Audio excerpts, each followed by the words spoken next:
Geography की online class में आप सभी का स्वागत है। हम बात कर रहे थे प्रवास के बारे में, तो आज हम पढ़ेंगे प्रवास के अर्थ के बाद प्रवास के प्रकार एवं प्रवास के परिणाम के बारे में, यानी प्रवास के कौन कौन से प्रकार होते हैं और किसी स्थान पर प्रवास होता है तो उसके परिणाम क्या होते हैं, इनके बारे में आज हम चर्चा करेंगे। तो आइए जुड़ते हैं आज के टॉपिक से। हम बात करें प्रवास के प्रकार के बारे में, तो प्रवास दो प्रकार का हो सकता है। हमने भेद के बारे में बात की, दो भेद थे, आप्रवास और उत्प्रवास। उसी प्रकार प्रवास के प्रकार की बात करेंगे तो दो प्रकार होंगे। पहला होगा अंतरराष्ट्रीय प्रवास, अंतरराष्ट्रीय प्रवास, और दूसरा होगा अंतर्देशीय प्रवास,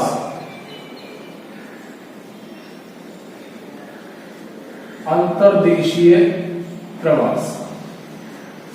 हमने कल प्रवास के पक्षों के बारे में जब चर्चा की और देश पक्ष की बात की, उस देश पक्ष के आधार पर ही हम प्रवास के प्रकारों का विभाजन करते हैं, अंतरराष्ट्रीय प्रवास और अंतर्देशीय प्रवास। सामान्य रूप में इनके अर्थ के बारे में यदि बात करें तो अंतरराष्ट्रीय प्रवास ऐसा प्रवास होगा जब किसी एक महाद्वीप से दूसरे महाद्वीप में प्रवास होता हो, या फिर किसी एक देश से दूसरे देश में प्रवास होता है, वो प्रवास अंतरराष्ट्रीय प्रवास कहलाएगा। तो हमारे दिमाग में ये कॉन्सेप्ट क्लियर है कि अंतरराष्ट्रीय स्तर पर जो प्रवास होगा उसके दो स्तर हो सकते हैं, या तो महाद्वीप से महाद्वीप में, एक महाद्वीप से दूसरे महाद्वीप में ऐसा प्रवास हो सकता है, या फिर हम बात करें तो एक देश से दूसरे देश में। दो स्तर पर अंतरराष्ट्रीय प्रवास होगा, महाद्वीप से महाद्वीप में और एक देश से दूसरे देश में। यानी एक महाद्वीप को छोड़कर किसी दूसरे महाद्वीप में अगर जनसंख्या जा रही है वो अंतरराष्ट्रीय प्रवास के तहत आएगा। उसी प्रकार एक देश से, माना कि भारत से किसी दूसरे देश में, ब्रिटेन में या संयुक्त राज्य अमेरिका में प्रवास हो रहा है, वो एक देश से दूसरे देश का प्रवास है, वह भी अंतरराष्ट्रीय प्रवास के तहत आएगा। ठीक इसी प्रकार अंतर्देशीय प्रवास की बात करें, एक देश की सीमा में होने वाला जो प्रवास है वो अंतर्देशीय प्रवास कहलाता है। इसे हम आंतरिक प्रवास भी कहते हैं। आंतरिक प्रवास यानी एक देश की सीमाओं के भीतर होने वाला प्रवास, जिसे आंतरिक प्रवास भी कहा जाता है। इसे भी हम दो भागों में पढ़ सकते हैं, जैसे अंतरराज्य प्रवास, अंतरराज्यीय प्रवास, जब एक देश के अंदर उसके एक राज्य से दूसरे राज्य में प्रवास होगा, वह प्रवास अंतरराज्यीय प्रवास कहलाएगा। जैसे राजस्थान में रहने वाला कोई व्यक्ति या कोई परिवार या कोई जनसंख्या समूह किसी कारण विशेष से गुजरात में चला जाता है, वो अंतरराज्यीय प्रवास की श्रेणी में आएगा। यानी एक राज्य की सीमा से दूसरे राज्य की सीमा में होने वाला प्रवास अंतरराज्यीय प्रवास कहलाएगा। और दूसरा स्तर कल देश पक्ष में हमने बात की, उसी के आधार पर स्थानीय प्रवास। स्थानीय स्तर पर जो प्रवास होगा, एक गांव से दूसरे गांव में, एक जिले से दूसरे जिले में, वो प्रवास स्थानीय प्रवास कहलाएगा। यह स्थानीय प्रवास भी अनेक स्तर पर हो सकता है। अगर हम इसके संदर्भ में बात करें, स्थानीय प्रवास कौन कौन से स्तर पर होगा, तो हम यूं कह सकते हैं, शहर से शहर में, एक शहर से दूसरे शहर में प्रवास हो सकता है। शहर से गांव में, एक शहर से किसी गांव में प्रवास हो सकता है। ठीक इसी प्रकार बात करें तो गांव से गांव में, एक गांव से किसी दूसरे गांव में प्रवास हो सकता है। और चौथा स्तर हो सकता है गांव से शहर में। तो जो स्थानीय प्रवास होगा वो चार स्तर पर हो सकता है, शहर से शहर में, शहर से गांव में, गांव से गांव में और गांव से शहर में। ये प्रवास के प्रकार हैं। अंतरराष्ट्रीय प्रवास रोजगार की तलाश में किया जाता है अधिकांशतः एक महाद्वीप से दूसरे महाद्वीप में या एक देश से दूसरे देश में प्रवास जो होगा वो अंतरराष्ट्रीय प्रवास होगा।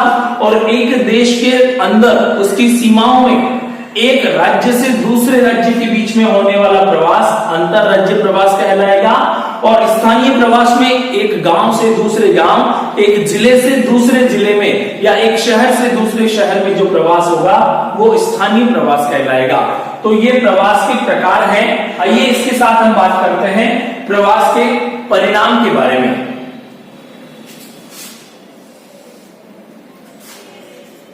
प्रवास के परिणाम, एक स्थान से दूसरे स्थान पर जब प्रवास होगा तो उस प्रवास के क्या परिणाम रहेंगे, उन परिणामों के बारे में हम चर्चा करते हैं। तो देखिए, यदि सबसे पहले हम बात करें कि प्रवास के क्या परिणाम निकलेंगे तो हम सबसे पहले ये कह सकते हैं, हमारा नंबर 1 पॉइंट हो सकता है जनसंख्या संतुलन पर प्रभाव। जनसंख्या संतुलन पर प्रभाव। जब प्रवास होगा उस प्रवास के कारण किसी एक स्थान की जनसंख्या दूसरे स्थान पर चली जाएगी तो इससे क्या होगा, किसी एक स्थान पर जनसंख्या कम हो जाएगी तो किसी दूसरे स्थान पर जनसंख्या बढ़ जाएगी, यानी इससे जनसंख्या का संतुलन बिगड़ जाएगा। मान लीजिए एक क्षेत्र यह है, दूसरा यह है, यहां से जनसंख्या जब यहां चली जाती है, या मान लीजिए ये लोग हैं और ये लोग जब यहां चले गए तो यहां जनसंख्या का दबाव बढ़ जाएगा और यहां जनसंख्या का दबाव घट जाएगा। तो प्रवास के कारण दोनों पक्षों पर प्रभाव पड़ता है, वहां का जनसंख्या संतुलन बिगड़ जाता है। किसी स्थान का जनसंख्या संतुलन, जनसंख्या दबाव अधिक हो जाता है तो किसी दूसरे स्थान का जनसंख्या संतुलन या जनसंख्या दबाव कम हो जाता है। इसके बाद दूसरे कारण पर बात करें तो हम कह सकते हैं संस्कृतियों का प्रसार। संस्कृतियों का प्रसार। जब प्रवास होगा, प्रवास के माध्यम से लोग एक स्थान से दूसरे स्थान पर जाएंगे तो उनके साथ उनकी संस्कृति भी साथ में जाएगी। इससे क्या होगा, जाने वाले स्थान पर या वो जहां पहुंच रहे हैं वहां के स्थान के रीति रिवाज, वहां की मान्यताएं, वहां का धर्म, उन सब का प्रभाव उस पर पड़ेगा। एक स्थान को छोड़कर दूसरे स्थान पर जाने से उन दोनों स्थानों के धर्म, मान्यताओं और रीति रिवाजों का प्रभाव उस व्यक्ति पर, उस जनसंख्या समूह पर पड़ता है। इससे किसी स्थान की संस्कृति का प्रसार एक से दूसरे व्यक्ति के मध्य होता है। तो संस्कृतियों के प्रसार के लिए ये प्रवास बहुत अच्छा है। इससे संस्कृतियों का प्रचार प्रसार एक स्थान से दूसरे स्थान पर होता है। इसके बाद बात करें तो पॉइंट नंबर 3 होगा हमारा सांस्कृतिक परिवर्तन। सांस्कृतिक परिवर्तन। प्रवास के माध्यम से लोगों का जब एक स्थान से दूसरे स्थान पर जाना होगा तो उससे उन लोगों के रहन सहन, उनके खान पान और उनके भोजन पर प्रभाव पड़ेगा। ये सभी सांस्कृतिक परिवर्तन के तहत आते हैं। जैसे हम बात करें हमारे राजस्थान की, मान लीजिए राजस्थान में रहने वाला कोई व्यक्ति दक्षिण भारत के किसी राज्य में, केरल, तमिलनाडु में जाता है और वहां प्रवास कर लेता है तो इससे उसके जीवन पर, उसके भोजन पर क्या प्रभाव पड़ा। वो व्यक्ति जो राजस्थान में जब रहता था उस समय उसके भोजन का मुख्य अंग मोटा अनाज था, बाजरा, मक्का, ये सभी उसके भोजन में शामिल थे। लेकिन चूंकि अब वो दक्षिण भारत में रहने लग गया और दक्षिण भारत में हम जानते हैं भोजन में मुख्य रूप से चावल को शामिल किया जाता है, तो इससे वो राजस्थान में रहने वाला व्यक्ति जो मोटे अनाज का सेवन करता था, अब वो दक्षिण भारत में जाने के बाद चावल का सेवन अधिक करने लग गया। इससे उसकी संस्कृति में परिवर्तन आया, उसके भोजन में, उसके रहन सहन में, उसके खान पान में परिवर्तन हुआ है। ये सभी परिवर्तन सांस्कृतिक परिवर्तन के तहत आते हैं। इसके बाद बात करें तो चौथा पॉइंट होगा आर्थिक क्षेत्र पर प्रभाव। आर्थिक क्षेत्र पर प्रभाव। जब एक स्थान से दूसरे स्थान के बीच में प्रवास होगा तो उस प्रवास से किसी स्थान विशेष की बेरोजगारी, भूखमरी, गरीबी जैसी समस्याएं कम हो जाएगी, तो किसी दूसरे स्थान की ये सारी की सारी समस्याएं बढ़ जाएगी। मान लीजिए एक स्थान से दूसरे स्थान पर व्यक्तियों का प्रवास हो रहा है। यहां पहले बेरोजगारी की समस्या थी, गरीबी की समस्या थी, इसके कारण लोगों ने प्रवास कर लिया इस दूसरे स्थान पर, तो यहां पर ये सारी समस्याएं समाप्त हो गई। लेकिन चूंकि यहां जनसंख्या का दबाव अधिक हो रहा है तो ये सारी समस्याएं इस दूसरे स्थान पर बढ़ जाएगी। यानी किसी क्षेत्र के आर्थिक विकास पर, किसी क्षेत्र के आर्थिक परिप्रेक्ष्य में प्रवास का पूरा प्रभाव पड़ता है।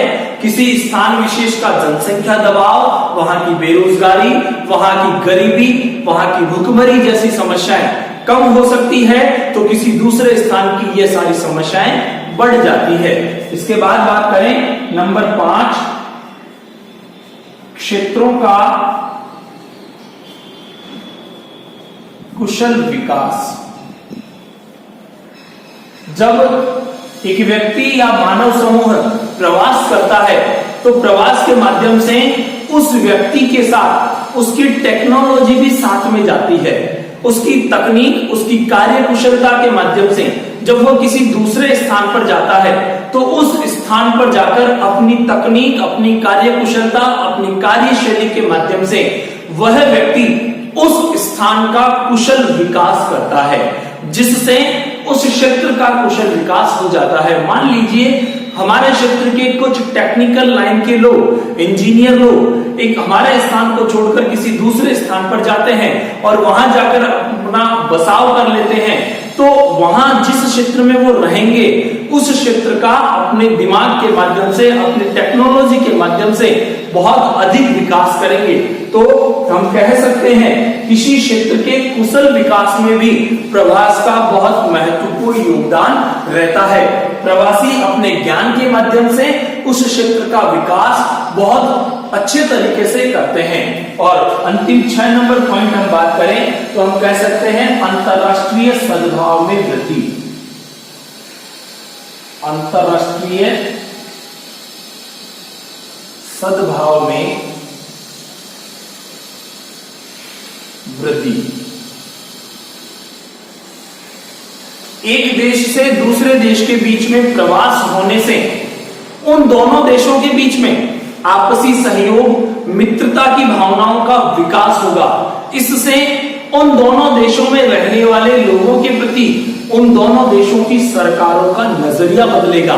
इससे दोनों देशों के बीच में आपसी परस्पर सहयोग की भावना का अत्यधिक विकास होगा, जिससे मित्रता की भावना बढ़ेगी, अंतरराष्ट्रीय स्तर पर सद्भावना बढ़ेगी। जैसे हम बात करें, अभी कुछ दिनों पहले अमेरिका के डोनाल्ड ट्रंप भारत के गुजरात आए थे।